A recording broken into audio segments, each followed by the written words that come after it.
Good morning. Cyclic group के next lecture में आज हम लोग पहले fundamental theorem of cyclic groups पढ़ेंगे। आपने fundamental theorem of algebra, fundamental theorem of integration, बहुत सारे जो फंडामेंटल जो थ्योरम है किसी भी ब्रांच में, वो सबसे ज़्यादा महत्वपूर्ण चीज़ों में से एक होगी, इसीलिए उसे फंडामेंटल कहा गया। ग्रुप थ्योरी में जब भी हम लोग स्टडी करते हैं, एक बहुत महत्वपूर्ण थ्योरम आती है, लैग्रेंज थ्योरम। कौन सी? लैग्रेंज। तो इसे क्या कहते हैं इस थ्योरम में, जरा ध्यान से समझिएगा कि सब ग्रुप का जो ऑर्डर होता है, ऑर्डर को कई बार हम ऐसे भी दिखा देते हैं, वो हमेशा ग्रुप के ऑर्डर को डिवाइड करता है। क्या करता है? तो ग्रुप के ऑर्डर को डिवाइड करता है। एक अनऑफिशियल सर्वे अलजेब्रा में बताता है, मैंने कहीं पढ़ा था कि ग्रुप थ्योरी की अगर कोई भी थ्योरम पूछी जाए जो सबसे ज़्यादा महत्वपूर्ण मानी जाए तो वो इसे माना जाता है। इसमें राय अलग हो सकती है आपकी, मतलब ऐसा माना जाता है अधिकतर लोगों के द्वारा कि ये सबसे ज़्यादा फंडामेंटल थ्योरम है। हम लोग नेक्स्ट सेक्शन जो हमारा होगा कोसेंट ग्रुप्स या फैक्टर ग्रुप्स, वहाँ लैग्रेंज थ्योरम पढ़ेंगे।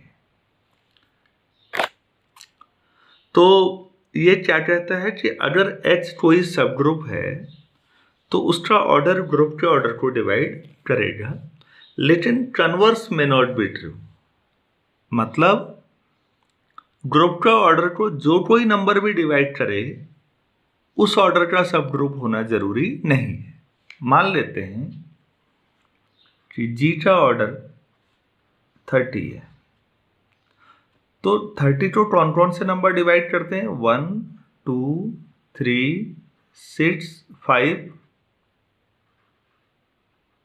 6, 10, 15 और 32। तो सब ग्रुप का ऑर्डर इन्हीं में से होगा, कोई इनके अलावा नहीं हो सकता। लेकिन इनमें से हर ऑर्डर का सब ग्रुप हो जरूरी नहीं। ये किसके द्वारा बताया जाता है? लैग्रेंज थ्योरम के द्वारा। ठीक, तो फिर आज हम यहां क्या पढ़ने जा रहे हैं? हम ये पढ़ेंगे कि converse of Lagrange theorem is true for finite cyclic groups. मैं रिपीट कर रहा हूं, लैग्रेंज थ्योरम का कन्वर्स क्या है कि जैसे ये ग्रुप है 30 ऑर्डर का, तो जो सब ग्रुप का ऑर्डर होगा वो इन्हीं में से होगा। ये थ्योरम थी। कन्वर्स में ये है कि अगर ये एक साइक्लिक ग्रुप है तो इनमें से हर ऑर्डर का एक सब ग्रुप आपको मिलेगा और एक ही मिलेगा। यही fundamental theorem of cyclic groups है। मतलब जब हम लैग्रेंज थ्योरम नेक्स्ट सेक्शन में पढ़ेंगे तो रिकॉल करेंगे इस थ्योरम को भी कि भाई लैग्रेंज का कन्वर्स कहां पर मिलता है? फाइनाइट साइक्लिक ग्रुप्स के लिए मिलता है। क्या लिखा हुआ है जरा देखिए तो, एवरी सब group of a cyclic group is cyclic. ये पार्ट हम कर चुके हैं। वैसे किसी भी साइक्लिक ग्रुप का कोई भी सब ग्रुप लीजिए वो साइक्लिक होता है। ठीक, मैंने ये इसलिए लिखा क्योंकि ये फंडामेंटल थ्योरम का पार्ट है। मोर ओवर इफ, इसका मतलब सोचिए ए से जनरेट होने वाले ग्रुप का ऑर्डर, जो अंदर वाले साइन है वो ए से जनरेट होने वाले ग्रुप का है और बाहर ये मॉड जैसा लगा है, इसका मतलब ग्रुप का ऑर्डर कितना है? n है। तो ग्रुप क्या हो गया? साइक्लिक हो गया, क्योंकि एक ही एलिमेंट से जनरेट हो रहा है, और फाइनाइट भी हो गया। Then the order of any subgroup of this is divisor of n। तो अगर ग्रुप का ऑर्डर 30 है तो आपको इनमें से हर ऑर्डर का, जो डिवाइड कर रहे हैं 30 को, हर ऑर्डर का सब ग्रुप मिलेगा। ठीक, अब सवाल ये उठता है कि एक से ज्यादा सब ग्रुप भी मिल सकते हैं क्या? तो ऐसा पॉसिबल है। सुनिए, मैं अपनी बात आपको लगेगा कंट्राइट कर रहा हूं। हम लोग आगे एक चीज पढ़ेंगे, होमोमॉर्फिज्म और आइसोमॉर्फिज्म। तो वहां हम देखेंगे कि दो ग्रुप हैं G और G डैश, दोनों के बाइनरी ऑपरेशन भी अलग है। क्या अलग है? बाइनरी ऑपरेशन भी अलग है, एलिमेंट्स भी अलग हैं। हो सकता है यहाँ एलिमेंट्स नंबर हों, यहाँ मैट्रिसेज हों, कुछ और हो, ऑपरेशन भी अलग, एलिमेंट भी अलग, और उसके बावजूद भी ये आइसोमॉर्फिक हो सकते हैं। मतलब आइसोमॉर्फिक होने का मतलब जो अलजेब्राइक प्रॉपर्टीज इस ग्रुप में होंगी वही इसमें भी होंगी। तो एक अलजेब्रा के एक्सपर्ट के लिए दोनों एक ही हैं, फिर दोनों ग्रुप में कोई अंतर नहीं है। ध्यान दीजिए, बहुत शानदार प्रॉपर्टी है और बहुत इंपॉर्टेंट प्रॉपर्टी है कि दो डिफरेंट सेट हैं, दोनों में बाइनरी ऑपरेशन भी अलग हैं और ये दोनों ग्रुप बना रहे हैं, बिल्कुल अलग हैं, ग्रुप बना रहे हैं, लेकिन दोनों आइसोमॉर्फिक हैं। आइसो मतलब समान, मॉर्फोलॉजी का मतलब आउटर स्ट्रक्चर, बाहरी तौर पर। मॉर्फोलॉजी वो होती है जिससे आप पहचानते हैं किसी को बाहरी तौर पर। मनुष्य इसका उपयोग पहले से करते आ रहे हैं। आप जूलॉजी या बॉटनी पढ़ते हैं, वहाँ मॉर्फोलॉजी पढ़ाई जाती है। उसी बाहरी स्ट्रक्चर के आधार पर आम इंसान पहचानता है कि ये कुत्ता है, बिल्ली है, घोड़ा है, गाय है, बैल है, ये आम का पेड़ है, अमरूद का पेड़ है। आज मॉर्फोलॉजी से बहुत आगे वो ब्रांचेज भी चले गई हैं। आज आपको उसका डीएनए या एक सेल पकड़ा दिया जाए तो आपको पता नहीं लगेगा ये किसका डीएनए है। मॉर्फोलॉजी बताती है क्योंकि आउटर स्ट्रक्चर पे काम करती है। तो आपको समझ में आया होगा, मॉर्फिज्म का मतलब आउटर, आइसो मतलब समान। तो समान स्ट्रक्चर है, इसका मतलब अलजेब्राइकली दोनों सेम है, अलजेब्रा दोनों की सेम है। हमें अलजेब्रा ही तो पढ़नी है अभी, तो हम दोनों को फिर दो नहीं मानेंगे, एक ही मानेंगे। इसका मतलब है अगर आपको मान लेते हैं 10 ऑर्डर के 3 सब ग्रुप मिलते हैं यहां पर, तो फिर वो तीनों आइसोमॉर्फिक होंगे, तो आप उसे एक ही तो मानेंगे। तो इसीलिए अब आप इस लाइन को पढ़िए, तो क्या लिखा हुआ है? Also for each positive divisor k of n, the group generated by a, मतलब पूरा जो ग्रुप था main, has exactly one subgroup of order k, और उसे क्या नाम है? A to the power n by k, क्योंकि के डिवाइड कर रहा है तो a to the power n by k से जनरेट होगा वो। इसका मतलब है अगर 8 से ज़्यादा होंगे तो वो आइसोमॉर्फिक होंगे। हम यहाँ पर इनको दिखाएंगे कि वो एग्जैक्टली वन ही सब ग्रुप कैसे है। ये मैं बार बार कह रहा हूँ, मैंने समझाने में इसमें टाइम लगा रहा हूँ। ये बहुत फंडामेंटल थ्योरम है। क्यों? क्योंकि लैग्रेंज के कन्वर्स को सेटिस्फाई करती है। लैग्रेंज का कन्वर्स इन जनरल सही नहीं है, लेकिन फाइनाइट साइक्लिक ग्रुप्स के लिए सही है। तो देखिए हम इसे कैसे करें प्रूफ। अगर हम लोग बात करते हैं तो प्रूफ में स्टेप 1, मैं स्टेप में तोड़ देता हूँ अलग, क्योंकि हम 1-2 स्टेप कर चुके हैं इसमें। Let G be generated by A and A to the power n equal to E. That is order of A, ऐसे भी लिख सकते हैं जहाँ मैंने ये हो गया। तो एलिमेंट का जो ऑर्डर है जिससे जनरेट होता है वही ग्रुप का ऑर्डर हो गया। इसका मतलब ग्रुप का ऑर्डर भी क्या है? n है। और ग्रुप को आप चाहें तो ऐसे लिख सकते हैं, a square, a cube, a to the power n क्या हो जाएगा? e। ये आपके पास g है, ठीक है। Let h be a subgroup of g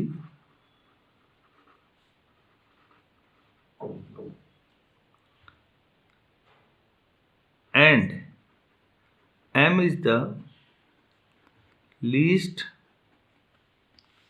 positive integer such that a to the power m belongs to h। तो हमने ये पहले ही पढ़ा हुआ है कि h is generated by a to the power m and m divides n, that is order of h divides order of g। ये हम प्रूफ कर चुके हैं पिछले लेक्चर में, तो मैंने केवल रिकॉल कराया। तो आप इसे पिछले लेक्चर में देख सकते हैं। तो आपने पहला पार्ट कर लिया। क्या था पहला पार्ट? एवरी सब group of a cyclic group is cyclic. तो आप इसे खुद कर लीजिए अब इससे आगे, या एक बार आपने अगर देखा ही होगा तो नोट किया होगा। तो स्टेप 1 अपने आप में एक क्वेश्चन भी है, इतना भी पूछा जा सकता था। तो हमने ये कहा कि h जो होगा वो a⁻m से जनरेट हो जाएगा, और m क्या है, m is the least positive integer such that a⁻m belongs to h। अगर ऐसा है तो ये पहला पार्ट पूरा हो गया। अब इसीलिए हम इसको दूसरे स्टेप में पहुंचाते हैं, क्योंकि एक स्टेप हो चुका है। स्टेप 2 में अब हम क्या जाएंगे, देखिएगा। आप ये कह रहे हैं इफ ये इसको g समझिए, अब g का ऑर्डर n है, then the order of any subgroup of this is a divisor of n। तो सब ग्रुप का जो ऑर्डर होगा वो n के ऑर्डर को डिवाइड करेगा। तो आप ये भी आप देख चुके हैं कि आपने सब ग्रुप जो लिया था ये इसी में आ गया था कि ये डिवाइड करता है। ये प्रूफ में हो चुका है, जो आपने प्रूफ ये वाला पार्ट पढ़ा हुआ है। नेक्स्ट पार्ट क्या है इसमें, देखिए, also for each positive divisor. हाँ, ये देखिए, हर पॉजिटिव डिवाइजर, ये जैसे एग्जाम्पल चल रहा है यहाँ पर, each positive divisor k of n the group this has exactly one subgroup of order k। हर डिवाइजर के लिए एक ही मिलेगा। तो जहां यूनिकनेस आपको दिखानी होती है वहां पर हमेशा आप दो सब ग्रुप ले लीजिए। आप दिखाइए कि दोनों सब ग्रुप बराबर है, बस अपने आप आ गया। दो सब ग्रुप लेंगे और ये दिखाएंगे कि दोनों बराबर है। चलिए देखते हैं। मान लेते हैं लेट k डिवाइड्स n। हमने ये मान लिया कि k कोई n का डिवाइजर है। Now a to the power n by k to the power k। तो n बाई k तो इंटीजर आएगा, k डिवाइड कर रहा है तो आप इसे a to the power n लिख लेंगे, और a to the power n आपने n ऑर्डर लिया है ये, तो आप देखिए a to the power n क्या आ जाएगा, e। तो इसका मतलब है this implies a to the power n by k का जो ऑर्डर है आपके पास, ये भी कुछ आएगा। हम ये कह रहे हैं कि ये ऑर्डर k होगा, बिकॉज अगर आप कोई t लेते हैं, if t less than k ले लेते हैं कोई, तो a to the power n by k power t। तो आप ये देखिए, ये a to the power n और t बाई k 1 से कम है, t बाई k ये 1 से कम है, तो ये t by k less than a to the power n आ जाएगा, तो ये e के बराबर नहीं हो पाएगा। ये 1 से कम है, t अपॉन k देखिए, तो ये चीज़ a to the power n से कम हो जाएगी, और a का ऑर्डर n है, तो इसका मतलब है n is the least positive integer such that a to the power n क्या आया, e आया। तो a को n से कम बार ऑपरेट करेंगे तो आइडेंटिटी नहीं आ सकती, तो ये a को n से कम बार हो गया ना, तो फिर इसका ऑर्डर कितना हो गया, k हो गया। आपने k कोई नंबर लिया था जो n को डिवाइड करता है, और आपने कहा कि आपको एक एलिमेंट मिला जिसका ऑर्डर k आ रहा है, तो फिर ये एक सब ग्रुप बना देगा। This implies there exist a subgroup of g of order k। तो k ऑर्डर का आपको एक सब ग्रुप मिला जहां k डिवाइजर है, तो फिर जो भी डिवाइजर होगा उस ऑर्डर का सब ग्रुप मिलेगा। अब जो मेन काम रह गया, क्या एक ही सब ग्रुप मिलेगा या दो मिल सकते हैं अलग अलग।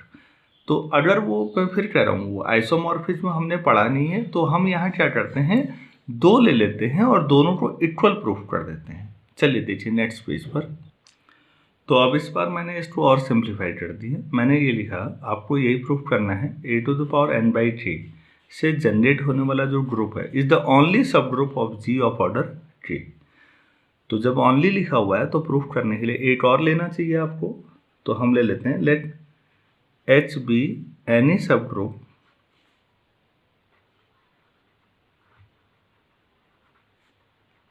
Of order three. We have already shown, अभी हमने देखा था पीछे,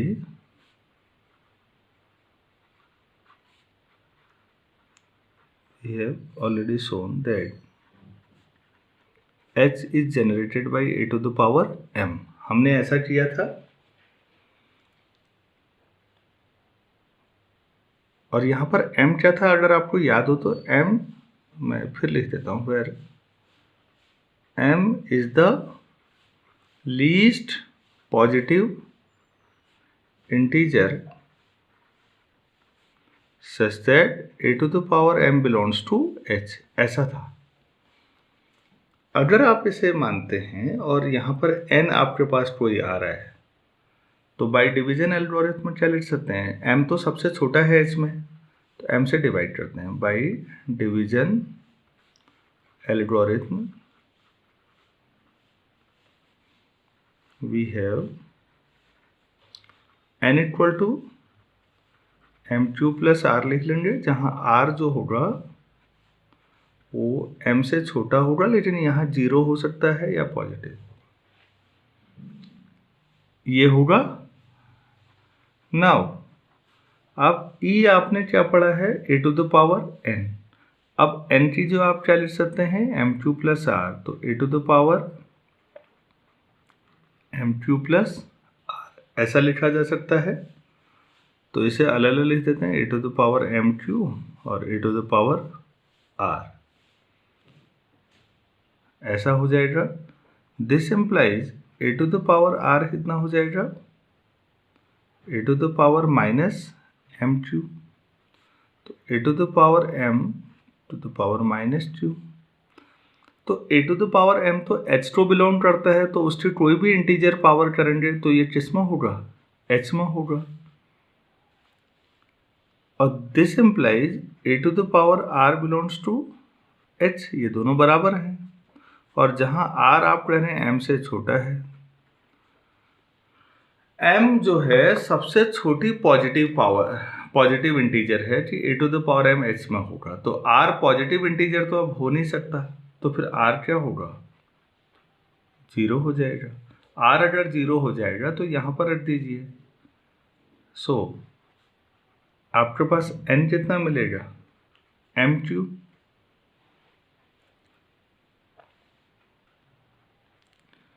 This implies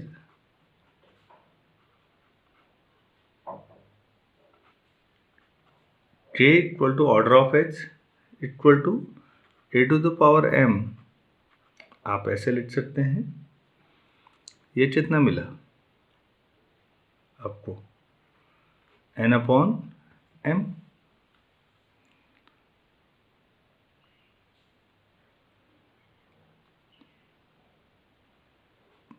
This implies m equal to n upon k and h equal to generated by a to the power m equal to a to the power n upon k।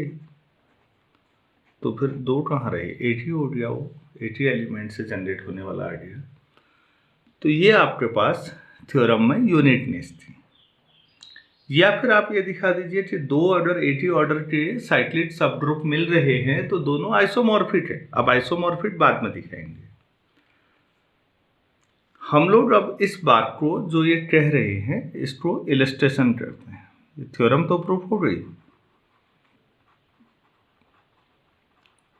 ये काफी important portion है, आप इसे ध्यान से समझिए। आपको cyclic complete हो जाना चाहिए आज।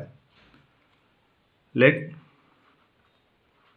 जी आप मान रहे हैं a such that a to the power 30 equal to identity मान लेते हैं। वही जो मैंने शुरू में एग्जाम्पल दिया था। मैं गैलियन के हिसाब से एग्जाम्पल जो चल रहे हैं हमारे वो बुक के, उन्हीं को एक्सप्लेन कर रहा हूँ आपके सामने। तो जितने भी डिवाइजर होंगे, ठीक है। if K is any divisor of 30, the subgroup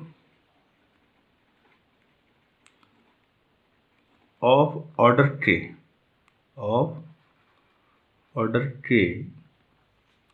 वो क्या हो जाएगा, वो किससे जनरेट होगा, 30/K से।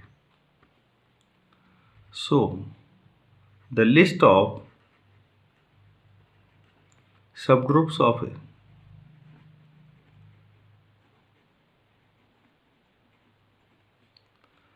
तो आप सोचिए कौन से 30 को कौन डिवाइड करता है। सबसे पहले खुद ए से सोचिए क्या क्या जनरेट होगा, ए स्क्वायर, A29 या A30 जो हुआ वही ई है। तो इसमें आप इसका ऑर्डर कितना हो जाएगा, 30, क्योंकि 30 भी 30 को डिवाइड करता है, तो उस ऑर्डर का सब ग्रुप तो ये खुद ही हो गया। ए स्क्वायर से जनरेट होने वाला, तो अब आप खुद समझिए ए स्क्वायर होने के लिए के कितना होना पड़ेगा, 15, तब ये स्क्वायर से जनरेट होने वाला आएगा। तो इसमें आ जाएगा ए स्क्वायर A⁴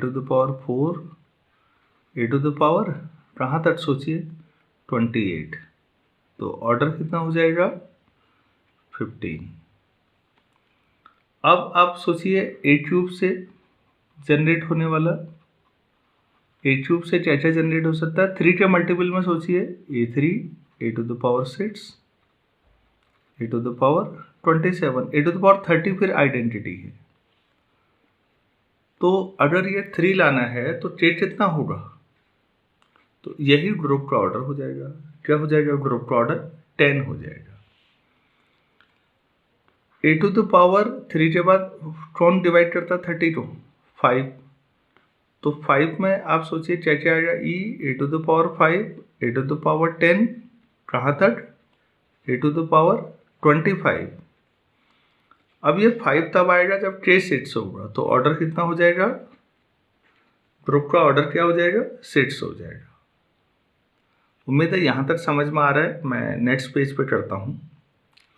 अब आप सोचिए A⁴6 से जनरेट होने वाला A⁴6 A⁴12 कहाँ तक, A⁴24, तो A⁴6 आया है, 30 को डिवाइड करना है, तो ऑर्डर क्या हो जाएगा इसका, 5, इसमें 5 एलिमेंट आ जाएंगे। फिर 6 के बाद क्या आना चाहिए, A⁴10 से जनरेट होने वाला जो 30 को डिवाइड करते हैं, तो इसमें A⁴10 A⁴20 ऑर्डर क्या हो जाना चाहिए, 3। A⁴15 से जनरेट होने वाले A⁴15 A⁴30 तो ये ही हुआ, ऑर्डर क्या हो जाएगा, 2। ऑर्डर आप यहाँ देखिए ना, A⁴30/K में, इसमें सोचना है आपको कि क्या लाएं, कि 15 लाना है तो K कितना होना चाहिए, आप खुद ही सोच लीजिए, 2 आ जाएगा। और लास्ट में A⁴30 से जनरेट होने वाला जो होगा वो क्या होगा, केवल आइडेंटिटी, ऑर्डर 1। यही सब डिवाइजर थे। आप ये नंबर देखिए, ये K है, यही तो है डिवाइजर जितने भी थे पिछले पेज में। और ये तो आपको हर एक में एक सब ग्रुप मिला, जितने डिवाइजर थे उतने सब ग्रुप मिले, तो हर एक ही सब ग्रुप मिला सब में। उम्मीद है आपको ये समझ में आया होगा। अब हम लोग जो सब ग्रुप स्टडी करते हैं, यहाँ पर फिर मैं एक नोट और लगाना चाहूँगा अब आपको, और ये ज़्यादा इम्पोर्टेंट चीज़ है और चीज़ों को सरल बनाएगा। मैं अब आपको जो बताना चाह रहा हूँ वो बताना चाह रहा हूँ सब ग्रुप्स ऑफ Zn।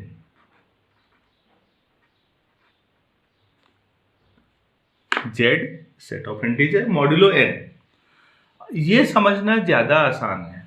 कोई भी फाइनाइट साइक्लिक ग्रुप होगा वो किसी न किसी Zn के आइसोमॉर्फिक होगा। आप Zn समझ लीजिए, आसानी से आपको ये चीज़ें समझ में आ जाएंगी। तो फिर मैं अब ऐसे बना देता हूँ, द लिस्ट ऑफ सब ग्रुप्स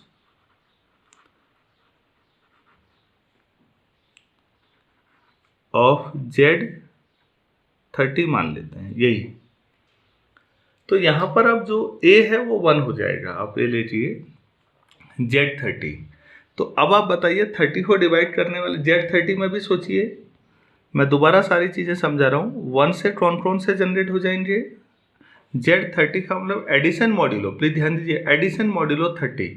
तो एडिशन में 29 तक आएंगे, फिर अब 30 से डिवाइड करेंगे तो रिमाइंडर 1 2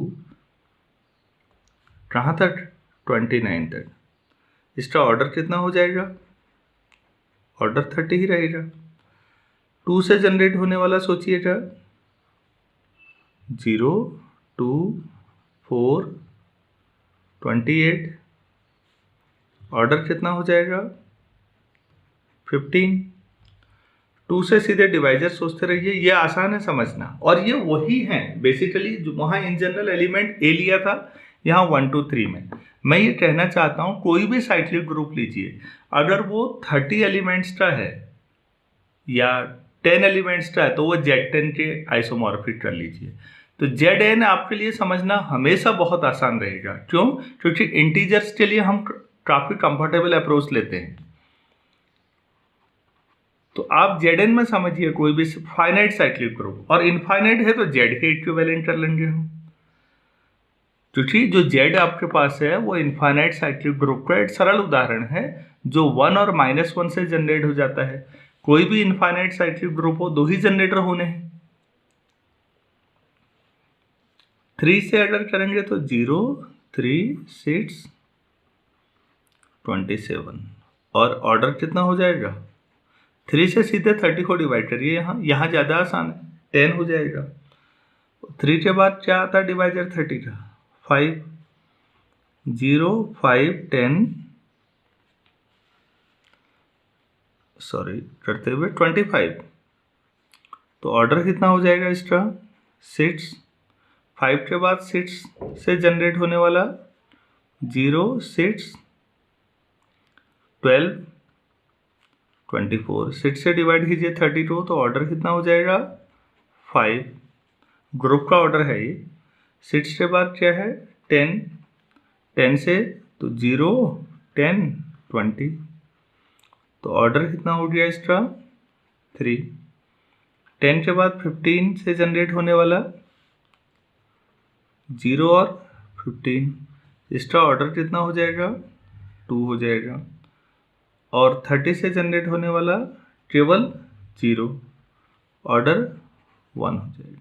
तो हम कहना क्या चाह रहे हैं कि आप इन जनरल कोई लेने के बजाय कोई भी किसी भी ऑर्डर का अगर आपको सब ग्रुप के बारे में बात करनी है तो आप Zn ले लीजिए, उसके इक्विवेलेंट उतने ऑर्डर का। Zn के लिए हमेशा बहुत आसान हो जाएगा आपको चीज़ों को समझाना।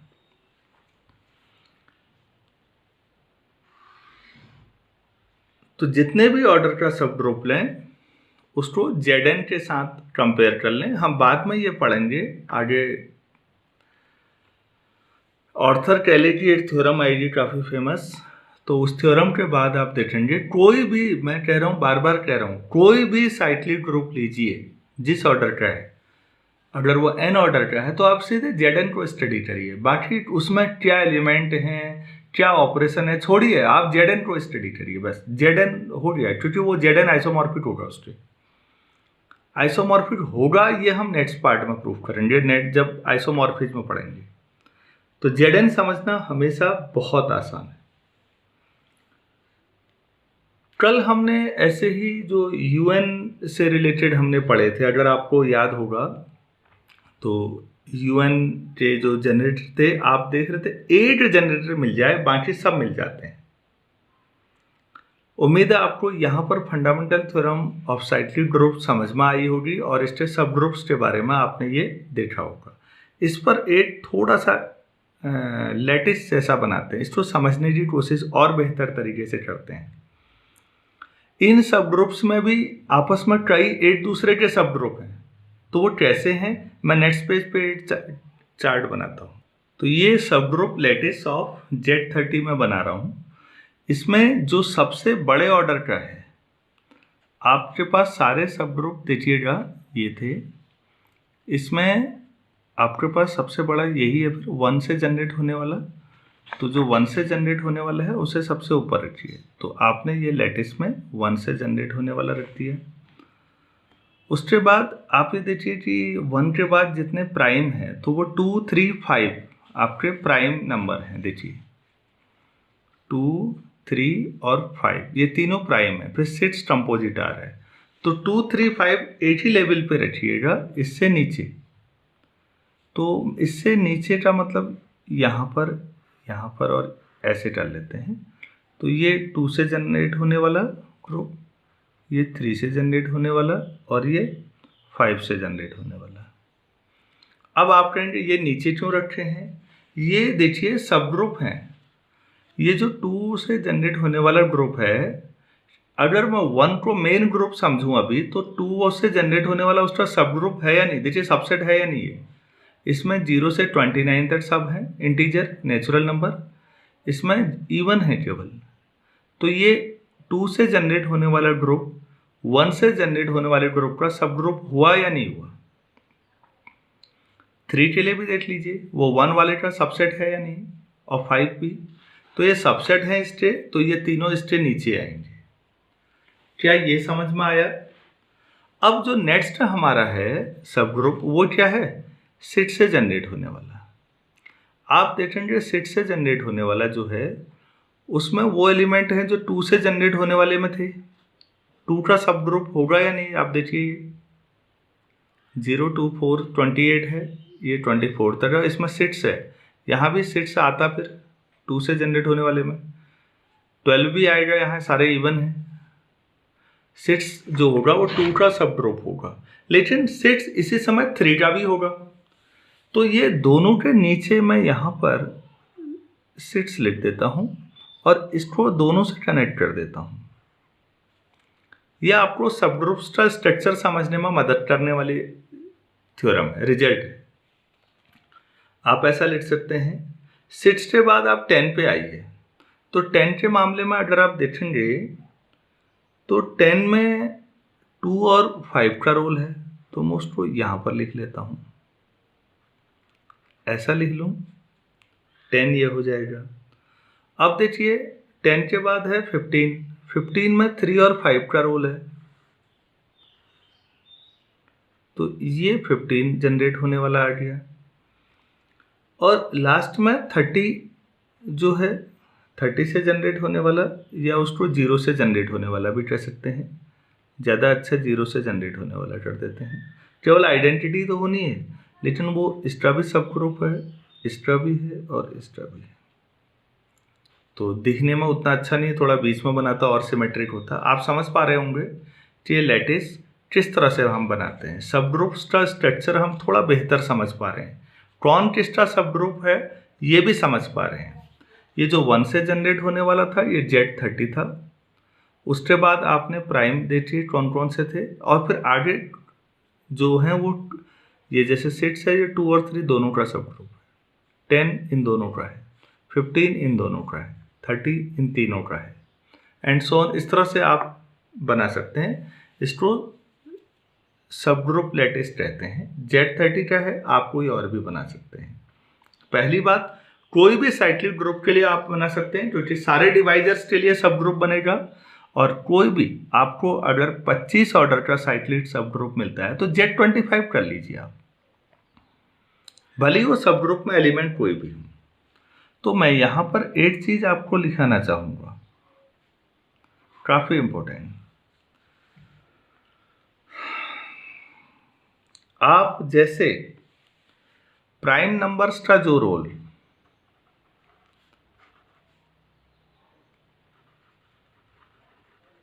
बिल्डिंग ब्लॉक्स ऑफ इंटीजर्स कहते हैं हम उन्हें पूरे नंबर थ्योरी में। प्राइम नंबर्स का जो रोल यहाँ है, ऐसे ही केमिस्ट्री में पीरियोडिक टेबल आपने पढ़ी है, केमिकल एलिमेंट्स हैं, वो बिल्डिंग ब्लॉक्स किसके माने जाते हैं? केमिकल कंपाउंड्स के, ऑफ केमिकल कंपाउंड, जितने भी आपने कंपाउंड पढ़े होंगे आप एलिमेंट से स्टार्ट करेंगे ना, ये समझ में आ रहा होगा आपको। तो ऐसे ही हम साइक्लिक ग्रुप्स पढ़ रहे हैं। तो साइक्लिक ग्रुप्स जो हैं building blocks of all finite एबिलियन groups.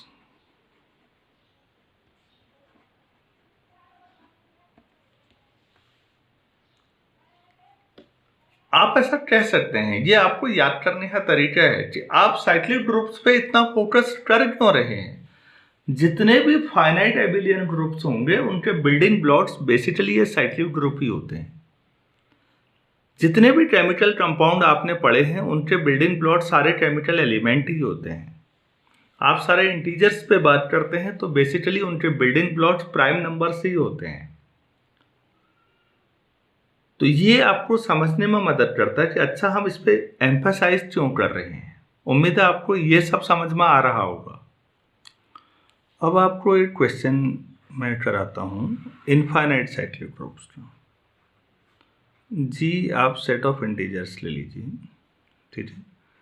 तो जेड प्लस जो है वो आपके पास एक साइक्लिक ग्रुप आता है जिसको आप 1 से भी जनरेट कर सकते हैं और -1 से भी। इनफाइनाइट साइक्लिक ग्रुप है तो 2 ही जनरेटर होंगे। इसके सब ग्रुप्स के बारे में, जैसे फाइनाइट Z30 मैंने ट्रायल के तौर पर देखा तो उसके कुछ फाइनाइट सब ग्रुप हैं। यहाँ पर आप देखिएगा जो Z है हमने पहले भी ये पढ़ा हुआ है, 0 +- 1 +-2 +-3 एंड सो ऑन, ठीक है। तो अब मैं अगर 2Z करूँ तो 0 +- 2 से मल्टीप्लाई कर लीजिए, +-4 +-6 एंड सो ऑन। तो एक ग्रुप के तौर पर आप मानते हैं ये 2 से जनरेट हो सकता है। अगर ये सेट पूरा 1 से जनरेट हो सकता है तो ये किससे जनरेट हो सकता है, 2 से। -2 से भी हो सकता है, उसका एडिटिव इनवर्स है। ये 2 से जनरेट हो सकता है और ये 1 से जनरेट हो सकता है ऊपर वाला। तो ये उसका सब ग्रुप होगा यानी एडिशन में, और ऑर्डिनरी एडिशन है। यहाँ पर 3Z ले लीजिए, 0 +-3 +-6 एंड सो ऑन। ये किससे जनरेट हो सकता है पूरा ग्रुप, 3 या -3 से, ये भी सब ग्रुप होगा। 4Z लेंगे तो 0 +-4 +-8 एंड सो ऑन। ये किससे जनरेट हो सकता है, 4 से। ये 1 का भी सब ग्रुप होगा, 2 का भी होगा, 2Z का भी होगा। ये आप बढ़ते जाइए, 4Z 5Z 6Z 7Z 8Z। तो आप ही बताइए इसके कितने 8 साइक्लिक ग्रुप है, कितने सब ग्रुप मिलेंगे, इनफाइनाइट। तो आपको समझ में आया। कभी अगर आपसे कहा जाए 8 साइक्लिक ग्रुप लीजिए और उसके इनफाइनाइट सब ग्रुप होने चाहिए तो बहुत आसान है, जेड ले लीजिए, इनफाइनाइट साइक्लिक हो जाएंगे। क्या ये समझ में आया आपको। तो फाइनाइट में तो जितने डिवाइजर हैं, इनफाइनाइट में कैसे करेंगे आप, इस तरह से आप ले लीजिए। ये भी समझ में आ गया होगा। लास्ट क्वेश्चन मैं इस सेक्शन पे आज कर रहा हूं कि फाइंड अ ग्रुप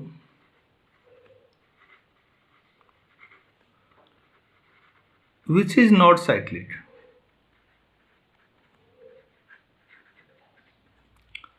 एक ग्रुप लीजिए जो साइक्लिक नहीं है, बट ईच ऑफ इट्स सब ग्रुप इज साइक्लिक। एक ऐसा ग्रुप जो अपना तो साइक्लिक नहीं है लेकिन उसका हर सब ग्रुप साइक्लिक है। तो मैंने कल आपको एक एग्जाम्पल बताया था U8, आपको याद होगा U8 हमने निकाला था UN की तरह। तो U8 जो था वो साइक्लिक नहीं था, अगर आपको याद हो, कोई भी एलिमेंट नहीं मिल पाया जिसका ऑर्डर 4 हो। तो U8 एज अ ग्रुप आप स्टडी करिए, उसके सब ग्रुप्स बनाने की कोशिश करिए। और आप देखेंगे वो हर कोई U8 में क्या क्या एलिमेंट थे, 1 3 5 7, और ये मल्टीप्लिकेशन मॉड्यूलो 8 पर है। ठीक है, तो इस तरह जैसे 1 3 लिया था, अगर आपको याद हो 8 सब ग्रुप 1 3 ले लीजिए, H1 8 1 5 ले लीजिए, H2 8 1 7 ले लीजिए, H3 8 खाली 1 भी ले सकते हैं चाहें तो। ऐसे आप ये बताइए ये 3 से जनरेट हो रहा है या नहीं? 3 की पावर 1 3, 3 स्क्वायर 9, मॉड्यूलो 8 में लगाइए 1, 3 से जनरेट हो रहा है। ये किससे जनरेट होगा? 5 से। ये किससे जनरेट होगा? 7 से। 8 खाली आइडेंटिटी ले लीजिए 1, वो 1 से जनरेट हो जाएगा बस। तो